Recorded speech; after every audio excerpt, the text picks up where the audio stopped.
Welcome to the Buick Outdoors Podcast.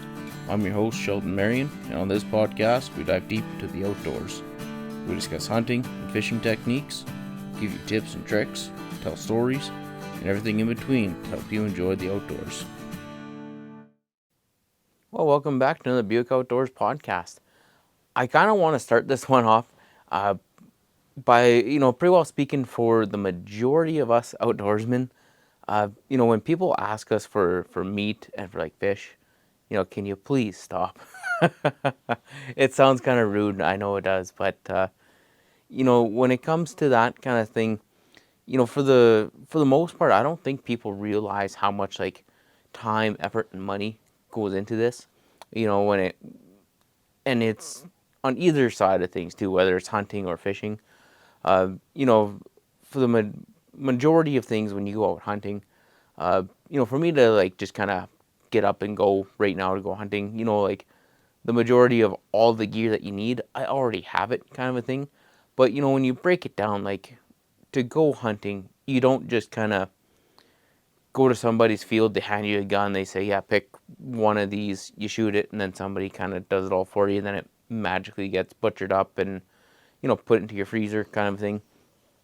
There's a lot that goes into it, when it comes to, even if you start it right from the start, you need your the hunter education course, you need your hunting license, your tag, a gun, bullets, all the gear, a vehicle to get out there, the gas, and then also like just going out and scouting and stuff like that. There's a lot of people that, they'll scout, say, like a deer for multiple years. So it's not like, I went out on Friday, found a deer, went out Saturday, shot him, kind of a thing. It's, there's, even for me, I take the simple way out where, I go out for a drive somewhere, I set up shell cameras on trails, and then, every month or so, I go out there and I check them. But like, even doing that, just to get the knowledge as to what's in the area, there is so much time and effort that goes into that. If you are a guy, like a good portion of us are, where you're just kind of out truck hunting, kind of a thing, then it's just as bad asking for meat without having, without like kind of trading anything, even though like it's kind of illegal, where you can't, exchange wild game for something else. But in the same sense, like just going, hey, can I have this? Whether it's a steak or a package of burger or whatever, without having something in return. Like there's a lot of times. One year I got a moose, my dad didn't, but dad went to the ocean, and again I didn't, or maybe I did that year, but whatever, it doesn't really matter. But he wanted, a couple of moose steaks or a package of burger, and I said, yeah, no problem, here's a couple of burgers, whatever, no big deal. And he said, hey, you know what? I appreciate that. Thank you. Here's like a fillet of salmon that we exchanged, kind of a thing. And, as an outdoorsman, I think that's the way that you should be kind of going about it. If, I got lots of people, I know some people down in the ocean, they went out for a black-tailed deer. They didn't find one. And I said, hey, you know what? Next time I'm down in like Kidmat area, I'll bring a package of, mule deer burger or steaks or whatever I got kind of left over from my deer that I got this year. And they said, hey, you know what? Thank you. We appreciate that. If you bring us down some mule deer, we'll give you a fillet of halibut or whatever. And like it's just like appreciation. Like we're not using it as a commodity, or we're not selling it or anything like that. But it's just to show appreciation. In the past, I've had people where after shooting like a moose or a deer, people went, they didn't even ask. They just said, hey, I'll take a quarter. It's like, well, will you take a quarter or will you pay for a quarter? And I'm not talking like buying it from me, but at least at the minimum, pay for the butchering of that animal.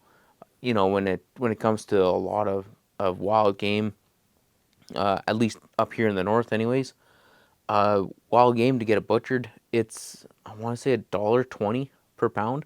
So say you shot like a half decent moose that was between 300 to 500 pounds kind of a thing.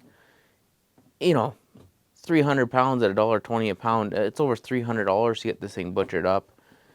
So I mean, like, for somebody just to say, "Hey, give me this, I'll take a quarter," it's extremely rude, and that's just for like the butchering aspect. That's not, I've spent 2 weeks out in the bush looking for this moose, or I shot him down in a cut block, and then I had to, pack him out to the truck or to the quad or whatever.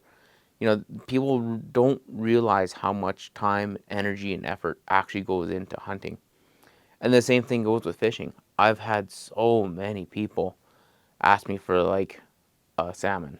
And I mean, like, face value, it doesn't look that bad. I mean, like, they want a fish. They're not being greedy.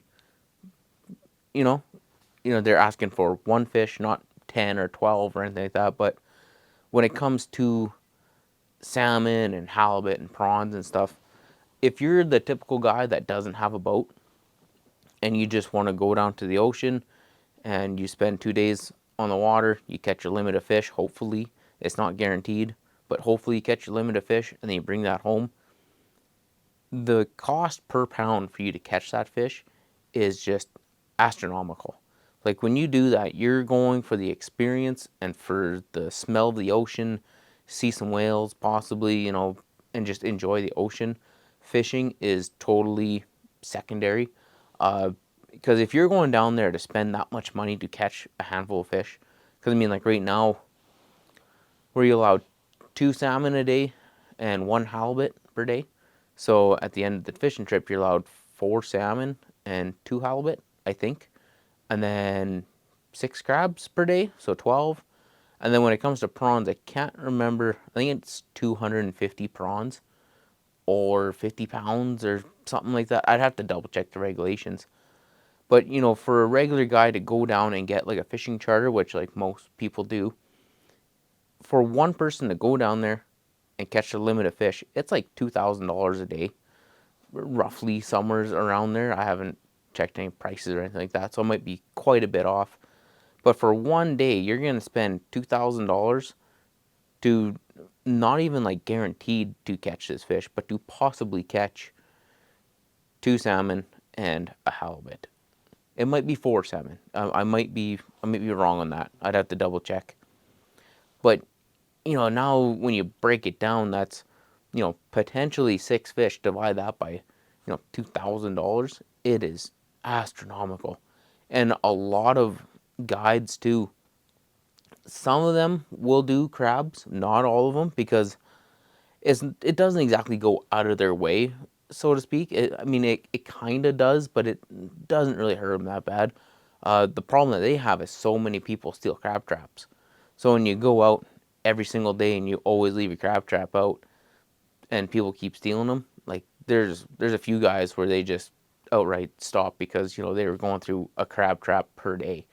And when you have a crab trap with 100 feet of sinking line and a buoy, you start burning that up every single day, it gets really expensive. But yeah, very few of them will do crabs, and I really don't know how many do prawns. It might be getting a little bit more nowadays, but I know when I was a kid, like, you've never heard of prawns being caught by guides. So when it comes down to being able to actually give somebody a fish, you're not exactly giving them a fish. You're giving them like a $600 fish, depending on how many you caught. You know what I mean? And that's just charter too. That's not the money to get down there, the money for your hotel rooms and all that stuff. Like, if you go down to the ocean, say it's you and 1 or 2 other people that you're paying for, like if you bring your family kind of a thing, uh, to go there, say it's 2 tanks of fuel, sometimes 3, depending on kind of like if you're driving like a newer truck like mine, it's like 2.5 tanks of gas. So I mean, that alone is like $300 to $400. So that's there and back. So if it's $300 there, it's $600 round trip. And then your hotel rooms, Prince Rupert, there's one place where you can get a room for like $90 a night, but everywhere else, it's like Super 8s and everything like that, and it's like $180 a night nowadays, which is just absolutely ridiculous. So if you're there, a night before, 2 nights while you're there, and then you travel home, like it's 3 to 4 uh, days in a hotel room.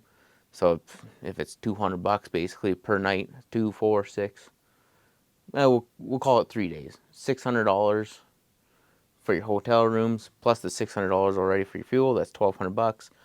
The $2,000 a day for the guide, which is now $4,000. You can see how much money this is actually costing, and it's just ballooning out.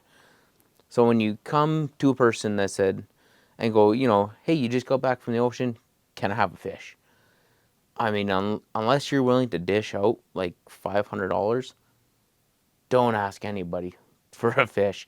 Unless there's somebody that doesn't like fish, they're there for the fishing experience and to see the ocean, and they don't eat fish, then you know what? It might be a little bit more acceptable. Just ask about it in a different way. Don't demand fish or demand meat like a lot of people have in my past. Uh, you know, Ask for it. Or say, hey, you know what? I see your whatever. Do you need a hand doing this or that? If you pay me in half a salmon kind of a thing, like everything that I'm saying right now is, I'm pretty sure, illegal. But, it's, I don't know, we're humans. It's what we do. It's a little token of appreciations kind of a thing, like you can't sell it or anything like that or use it as currency or anything crazy. But I don't know. I don't know how to word it to kind of cover my butt in case somebody is a real peckerhead and they want to, go after a guy or whatever. But whatever. Long story short, if you're a person that doesn't hunt and you don't fish and somebody has meat or fish in their freezer, ask for it in a very, very polite way, and maybe offer to help them out around the house or a yard project or something. So recently I joined up the old cast iron club, PV Mart. There they had pretty well like a big box set of cast iron. It was like a 6 piece for $60 or something like that, or maybe it was 5 piece. So I went out and naturally I bought two. It's something that I've been trying to get into a little bit more lately. I'm a little more health conscious with a lot of things. Getting away from like seed oils and Teflon pans and non-stick BS. Basically, trying to stay away from some of the chemicals and stuff like that. Just health reasons and all that good stuff. But I got a whole pile of cast iron now. Uh, you know, I've used quite a bit of cast iron in the past, but the last probably 2 years, for whatever reason, when we moved to our new house here, all the cast iron, well, one was kind of broke and cracked, so it kind of got tossed anyways.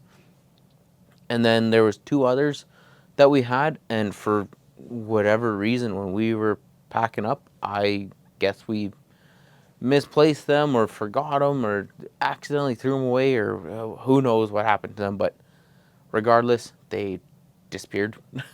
So yeah, but I bought some new stuff here now. So we got 4 big pans, 2 Dutch ovens, and then 2 flat top grill plates that you kind of reversible. One side it's flat, the other side has like little grill marks in them. And yeah, I think they're gonna work pretty good. I bought 2 sets, basically one for the house and one from when out, out in the woods or whatever. I can burn them, shoot them, but whatever, drop them. I can just beat the crap out of these things and not really have to worry too much about it because I have the other set at home. The other one, it's kind of like a backup set and one that I'm probably gonna wreck and ruin, but it is what it is. Comes with the territory, I guess.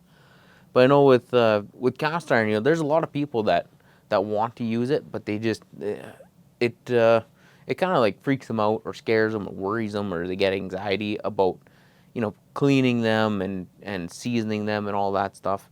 Especially when it comes to things online. Like if you go I don't know, say there's like a cast iron fan club on Facebook or whatever. You know, if you go onto them, like, oh, you're kicking, you're kicking a hornet's nest if you ever say that you washed a cast iron. Uh, in my mind, I don't see a problem with it. As long as you use hot water with a little bit of soap, and then you just dry it right away when you're done cleaning it, and then re-season it. I mean, really, who cares? Even if you screwed up your old seasoning or whatever, as soon as you heat her up, put on some new stuff. You know, like really, it doesn't really matter. Like, I think the problem with a lot of things like this is like you have like the purists and the whatever you want to call them, the people that have like, this is how you do it. It's set in stone. You don't deviate from this way. And then like, if you ever do, oh my God, it's like the world comes to an end. But you know, if you're wanting to get into cast iron, you know, it's a bit expensive, to be honest with you. If you're buying like a single like really good pan, like they do cost a little bit of money. Um, but at the end of the day, you know, it's just iron, you know. And when you're cooking with it and all that, supposedly you actually do get some iron absorption, but for the most part, you know, you don't have like the spray-in chemicals and stuff like that that you're going to be ingesting, and like that thin layer of whatever it is, Teflon or some sort of chemical that, I mean, if you look in almost any non-stick pan, you see that little black flakes of stuff that have come off over time, and like it's in your food and you're eating it. You know, so it's, I don't know. I might be overstepping some things, but I think just in general, overall, it's just better to use cast iron or stainless steel. I think with cast iron, it seems to be a little bit more forgiving than stainless steel. With stainless steel, as long as you heat it up properly and hot enough, then it works pretty good. Then you always have that fond in the bottom, and then you kind of have to release it. You know, so I mean, there's pros and cons to each one. With stainless steel, you know, it's better if you're going to be doing like sauces or cooking anything acidic, or like boiling anything in it, you know. With cast iron, when you're using something like acidic, like tomatoes, or you're doing a sauce where you're boiling something, what that'll supposedly what happens that it releases the oil in your pan, and then you know you technically sort of kind of ruin your seasoning. Uh, but I mean, like with that, the one thing that I don't fully understand is when you're done cooking with cast iron, you always reapply your oil when the pan is hot to re-season it. And I know over the years and over time, you do slowly build up this, you know, a layer of seasoning. So I mean, like if you have one that's like whatever, a few years old or 20 years old or whatever, and it has a seasoning layer of like that's like a quarter inch, and you don't want to wreck it, then yeah, I can kind of understand being pretty worried about using some of these things. Uh, but I mean, like for the most part, if you just have a regular old cast iron, I would honestly just say use it like a regular old pot, and like just don't worry about everything else. Uh, you know, there's a lot of times where people kind of they want to do something, but then they stop dead in their tracks because of the fear of messing up. And I mean, like really, when it comes to stuff like, you know, this cast iron stuff, who cares? If you screw it up, scrape it all up, clean it up, re-season it, try again next time. Like whatever.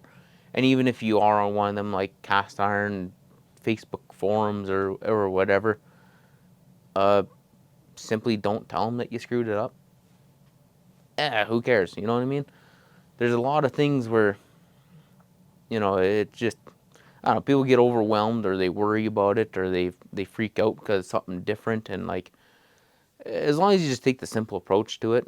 And I mean, like really, I've seen cast iron where somebody bought it at a, you know, garage sale where it's like a quarter inch of rust, and they took a wire wheel brush to it, polished it right up, cleaned it, heated it, re-seasoned it, and they started cooking with it the same day. So I mean, like really, if you made, I don't know, whatever, something with tomatoes in it, and you're worried that you completely ruined this pan, I mean, there's guys that grab them from, you know, the dumpster where they're just brown because they're so rusted out, or they're orange kind of thing.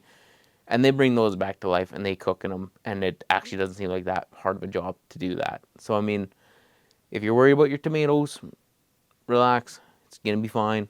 You know, you'll live to cook another day, kind of a thing. So one thing that's going on right now too is we got the SEI conventions going on right now. Also, SHOT Show is on, and you know, one thing that you see come up with a lot of these conventions and everything like that is like all the guide outfitters from like throughout the world goes to these things. And one thing that kind of has interested me in the past, and I'm fairly interested in it now, and I know a few people that have gone there and absolutely love it, is hunting in Africa. It's one of those things I kind of struggle with. Um, like I really want to go there, but I don't want to do like the typical hunting trip in Africa. You know, like for the most part, when you go there, you pick your whatever animals that you want to hunt. You pay the hunting fees and stuff like that. And they set you up in a nice little, somewhat like a resort kind of thing, and you go out every day with your guides and your trackers and all that stuff. And you know, you might get something, you might not, or you go and sit on watering holes or whatever. And you know, like it seems like that would be fun. The problem that I have though is after you shoot something, you don't pack up the meat and bring it home with you. A lot of it never goes to waste. You know, 99% of the meat, like way more meat gets used there than like in the Western world kind of a thing. You know what I mean? Like up here, if you removed the majority of the meat, but then like you left whatever, say the ribs behind, it nobody really thinks twice about that. But in places like Africa, the villages and stuff like that, they all line up, and like every last ounce of meat goes and feeds the villagers. And like that part I wouldn't have a problem with, but like not being able to bring home at least some meat, you know what I mean? It's kind of weird. And just kind of like the mentality around it too, you know, like for me, I could justify it saying, look, I'm going to go to Africa and I'm going to hunt and I'm going to provide food and jobs and resources for the people that live there, because like the majority of the people that work there are all basically poor African villagers that have no other jobs. And when you give them a job like being a tracker or a meat processor or a skinner or a cook or whatever, you know, they're actually earning a living doing something good. And with that money, you know, they're able to buy, you know, clothes for the kids. They're able to get fresh water. They're able to send their kids to school. They're able to buy meat, or you provide meat for them from the hunts. And you know, a good majority of them people, when they have these jobs because of hunting, it stops them from doing other things like, you know, drug trafficking and poaching. Poaching is a huge one down there. Like all the high fences that are in Africa. I could be wrong, but from what I've been told, is the majority of those high fences isn't to keep the animals in, is to keep the poachers out. Uh, you know, say the home range of a lion is 1,000 square kilometers, which is a huge area. And if you think, okay, so a lion will move in a circle this big. If he's born here, that's as far as he'll go. And then a lot of those places, the high fences, the fence is actually like here.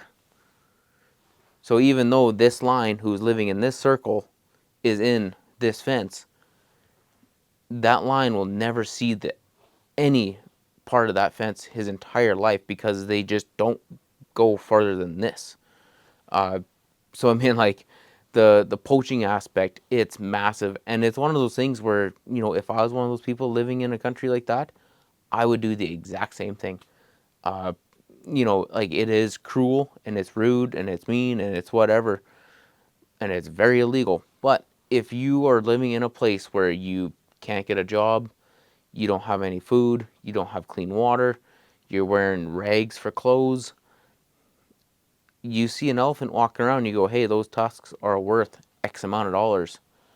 I mean, I don't, like, I would feel bad about it and I wouldn't want to do it, but I guarantee you I would kill that elephant, because in that way I can supply, money by selling the ivory, and I would have some, a little bit of elephant meat. You know what I mean? Uh, and then that's where uh, a lot of these places, like their conservation efforts. When you go to Africa, your money doesn't go to just some rich dickhead who owns a plot of land that you're able to kill things on. That's what a lot of people think it is.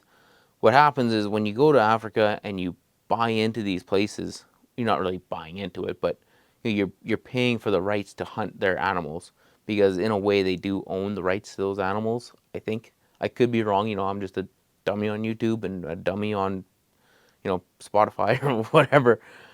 Uh, but they take that money and they divide it out.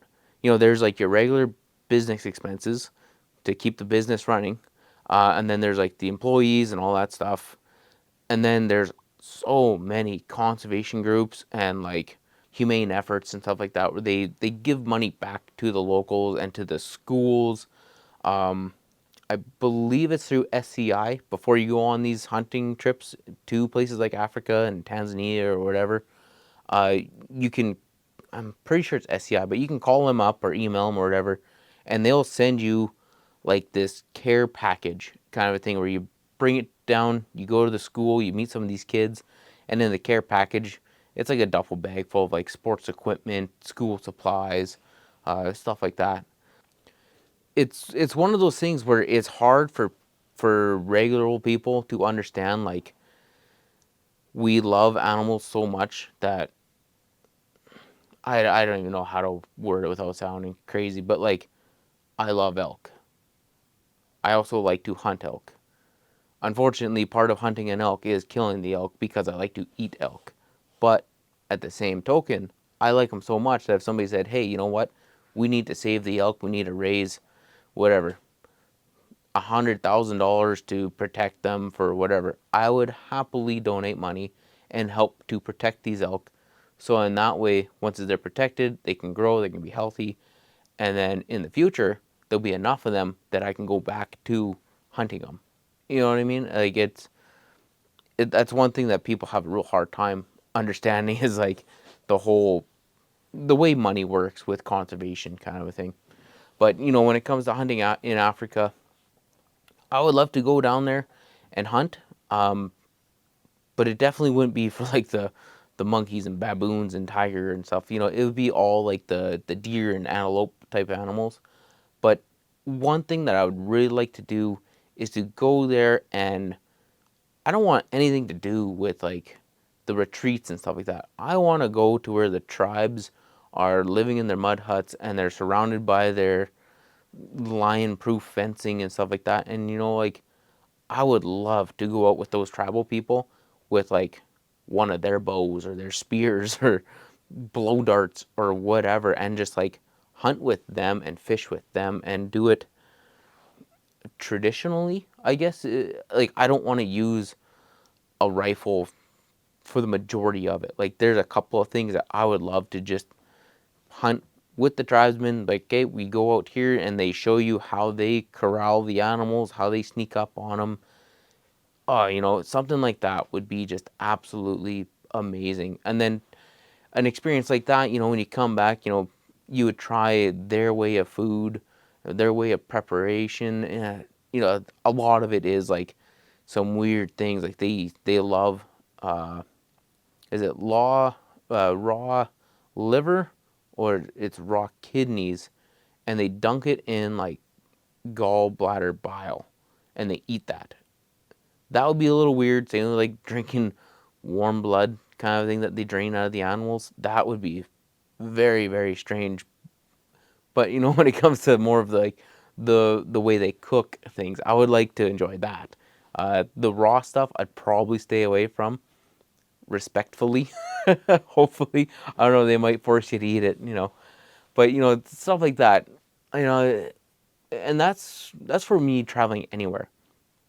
Like Mexico, I would love to go to Mexico. Don't want to go to a resort. I would love to just land in whatever, Mexico City, just go to the coastline and be like, hey, how do you guys catch these things? And you just hop in a local's boat and hopefully you're not getting smuggled. And, just go and fish with the locals. And then when you get all done and finished up, come back to shore and just see how they make it. You know, Puerto Vallarta, whatever. Yeah, I'm sure they have grilled whatever or smoked this or poached that, whatever. Like, I don't care. If I want fancy restaurant food, I'll go to a damn restaurant and I'll order it. I want to know how a Mexican cooks fish in Mexico. You know what I mean? Like, trips like that would be just outstanding. Like, that would just be mind-boggling. It'd be kind of like, well, I don't know, pick kind of anywhere in the world, really. Like, I would love to travel the world just to hunt and fish and prepare food with locals. Uh, Actually, if somebody knows of some sort of a travel agency that specializes in that, please let me know in the comments below, because like I'm not quite there yet, but in the future I really want to do some sort of a extreme trip like that, starting in probably Europe just to hunt a chicken that's in Europe. I don't know why. It's a grouse that's like the size of a turkey, and ever since I seen one or you know, been made aware of what they are, I've just wanted to hunt one now, ever since. So yeah, start in Europe, go to like, I don't know, Ireland, Sweden, Denmark, heck, places in Russia and like Siberia. It would be like just astonishing, because like, especially the way that the world works right now, everybody is just kind of blanketed. I bet you when I said I want to go to Russia, I bet you there's a lot of people right now listening or watching this who just went, oh my God, why would you go there? Because I don't believe everything that's on the news and stuff. Is there bad people in some places like Afghanistan, Iraq, Russia, Pakistan, whatever? Yeah, there's gonna be some bad people. But in the same hand, there's a lot of good people there too. And I bet you there's a Sheldon in Russia who's just living up in the highlands or whatever, living up in the woods of Siberia, who just goes out, traps marten, shoots moose, and eats trout out of the river. Hey, I want to meet that guy. I want to fish with him. I want to cook with him. I want to hunt with him. You know what I mean? Same thing with like all the, I don't know how, like the Middle East countries, all the Stan countries. There's some beautiful places. If you look at Afghanistan, there's some just gorgeous places out there, and like I would love to go there. Right now, it might be a little iffy going to some of those Stan countries and like anywhere in the Middle East, but in more peaceful times and when places aren't quite as much of a wreck, I would absolutely love to go there just to see what they have to offer. You know what I mean? Like going somewhere like India or something and just I don't know. I don't know how to explain it without kind of rambling on for like hours about it. I think I've just watched too many travel shows and too many cooking shows, and I'm a fat guy that loves food, and like I love like real authentic food. I don't want to have Chinese food. I want to go to China and eat food in China. You know what I mean? Minus some of the like the extreme fishy stuff. For a guy who loves fishing and will eat quite a bit of stuff out of the ocean, there's a lot of things that they eat over there that's just not for me. But I mean, who knows? Maybe I would try it while I'm there, like when in Rome kind of a thing. But yeah, I don't know. When it comes to like hunting in places like Africa and just like paying to hunt places, it's always been kind of like a dream of mine to do some hunts like that. I think the big thing with me though, when it comes to like hunting in Africa, is like I want the experience of hunting so many animals, but maybe not, so to speak, Africa in general. Somewhere like even something like Texas, where you can go down and just annihilate pigs.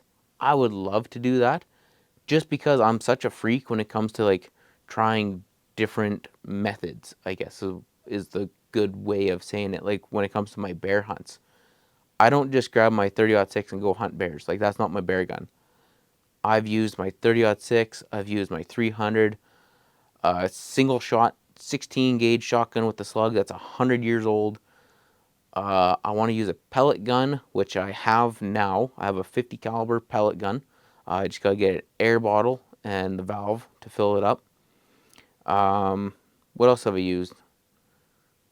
The 223. You know what I mean? 7mm.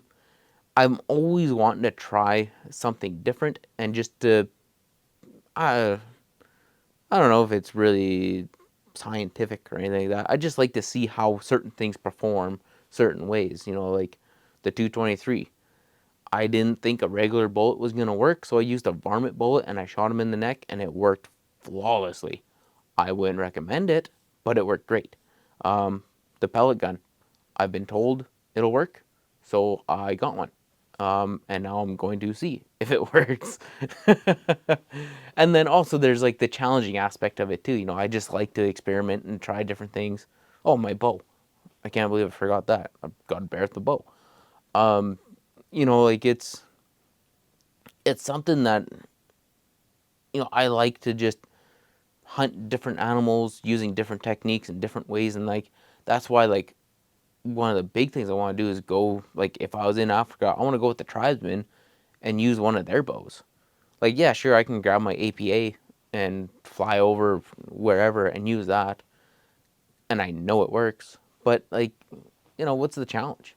It's no fun doing that. I mean, it would be fun, but what would be funner is using like a traditional handmade bow that some dude that lives in a mud hut built by hand, and it's like animal sinew for a string instead of bowstring. Like, come on, that doesn't sound awesome. Oh man, it'd be so much fun. But then, talking about trying different things, I've always been a fan of like oddball calibers too. For me, when I was growing up, the first rifle I bought was a 7mm, and right from the get-go, I didn't really like it. Uh, I've bought one more since then, and I've sold it. And for me to sell a gun, it's weird. I just don't do that.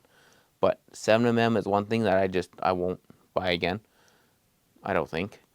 Uh, but when I got rid of, or no, when I upgraded, I should say, I bought a 257 Weatherby. And at the time, the 257, it was an oddball caliber, and I love oddballs. It looked like it performed better than a 7mm, and not too many people were shooting it. It was kind of like swept under the rug. It was one of Roy Weatherby's most favorite calibers. And, at the time, everybody was into like the 270, the 7mm, the 300 Weatherby. A big one at that time was the 378 Weatherby, because I think that's when, was it Gunworks was first coming out? Can't remember. It was either Gunworks or one of those long range guys that were doing the 1,000-yard shooting, and that was their kind of go-to, was the 378 Weatherby. So it kind of got ramped up there for a little bit. But with that, the popularity of the 257 just kind of disappeared. Like nobody was talking about it. Nobody really people knew about it, but people just weren't using it. So I really got into shooting that Weatherby, and I absolutely loved it. And then for me, like I started talking it up, and at the same time, it was just starting to kind of come, not into the market, but I don't know, like the 257 Weatherby craze was just kind of starting up after like I've had mine for like a year or two, and then more and more people started talking about it, more and more people started to use it, and then after a little while, uh, I know a few people that ended up getting one, but by then it was like, well, it's no longer like a cool thing that nobody else uses. It's like it became almost like the new 3030, where like almost everybody had one, it seemed, when really a handful of people owned them. But to me, it was like, well, it's no longer like an oddball. It's now like I don't know, a common caliber. And For whatever reason, I didn't like it. You know, it was no longer like I was one of the one-off people that owned this. I was just like, you know, it's like having a 30-06. Everybody and their grandpa has one. You know, it kind of felt that way. But another oddball caliber that I really, really, really like, even though I don't own one and I've never shot one, is a 338 Federal. For whatever reason, why that one never took off, it's beyond me. If you look at the ballistics, it looks very similar to like a 308, just with a wider bullet kind of a thing. And like, let's be honest, if you are a typical hunter who shoots between 100 yards and 300 yards, something like a 338, it'd be just absolutely fabulous. You know, there's a lot of people that go, well, you know, the performance out at 500 yards is garbage. You know how many times you can shoot at 500 yards? Right? Like, who cares?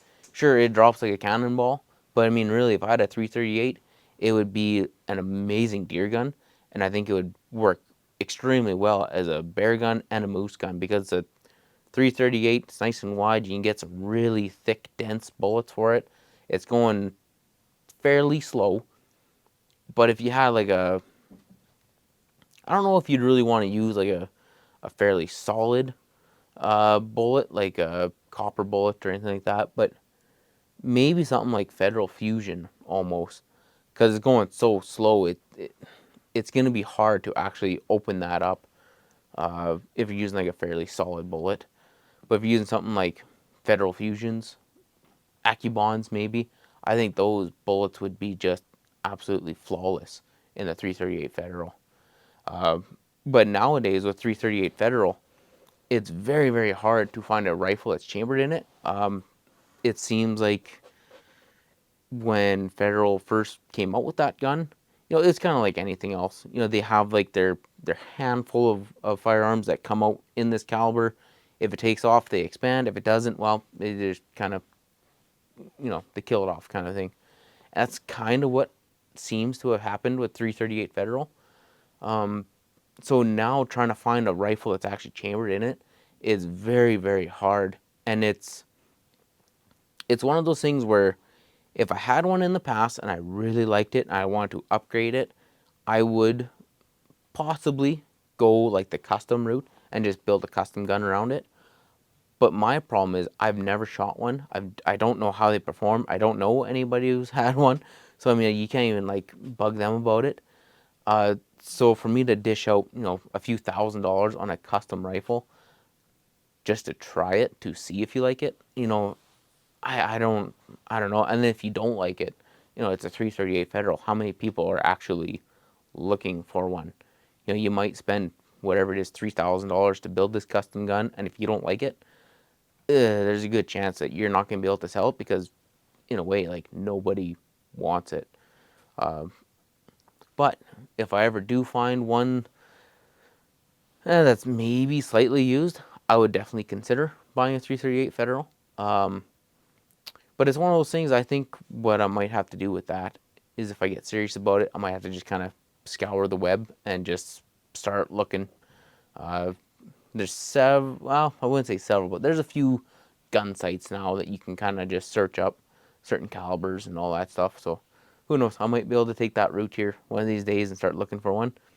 But yeah, I think that's it for today's podcast. You know, we've been going on here for quite a while. I hope you guys enjoyed the show here.